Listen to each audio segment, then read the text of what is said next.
2014 के पहले जो 60,000 करोड़ का कारोबार था, आज वो कारोबार बायो इकोनॉमी का ये मुंह से सुपारी निकाल के बात कर रहे बाबा। 20 लाख करोड़ पहुंच चुकी है दोस्तों। आप मेरे जमीर को चोट पहुंचा। तो भैया लगता है अगली बार से लाल किले पर ही टेलीप्रॉम्प्टर का इंतजाम करना पड़ेगा, वरना पर्चे के पन्नों में मोदी जी ऐसे भटक जाते हैं जैसे बिना जीपीएस के कोई नए शहर में। अच्छा खासा माहौल जमाया हुआ था और बीच में ही नेहरू जी ने आकर चुपके से पेज पलट दिया। अब बताओ, इसमें भी नेहरू की ही गलती है ना?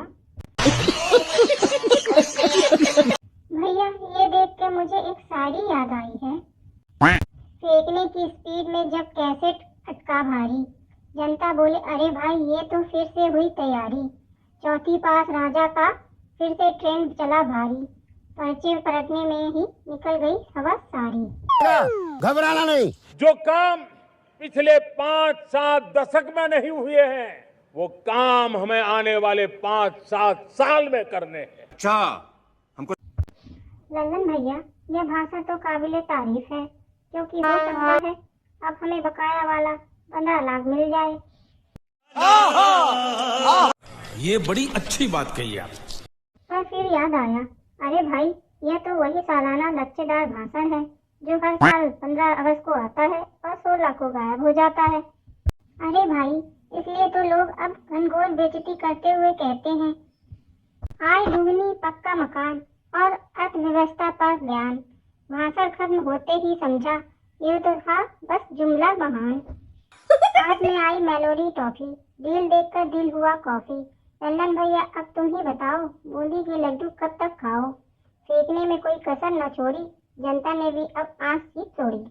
बात तो सही है। अरे रुको जरा, सब्र करो। लाल किले से मैं देश के नौजवानों के लिए घोषणा करना चाहता हूं। हमने तय किया है कि आने वाले 1 वर्ष में 1 करोड़ युवाओं को एआई स्किल के लिए ट्रेनिंग देने का हम काम करेंगे। भाई साहब ये वाली स्कीम सुनकर तो मेरी भी हंसी नहीं रुक रही। 2 करोड़ रोजगार की बात तो अब पुरानी कहानी है।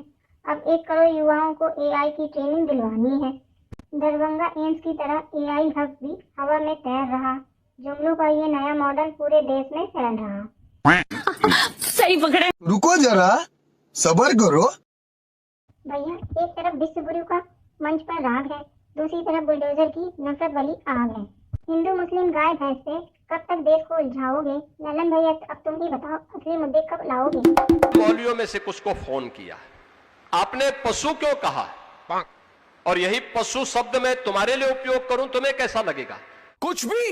लल्लन भैया जैसे गधों का जीवन ढैंचू ढैंचू करते उनमें पूरी बीत जाएगी, हिंदू मुस्लिम की ये नफरत देश को किधर ले जाएगी? मतलब गजब बकलोली है। महंगा गैस, मिलावटी तेल, स्कूल में खाने का खेल, पानी में तैरता आलू बोले, कब खोलोगी नेताओं की पोल?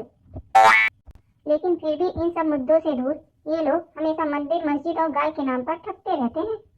भैया महान कवि बाबा लपेटी दास ने कहा है, चंदा खाया बीफ बालों से और गाय पर ज्ञान बांटते हैं।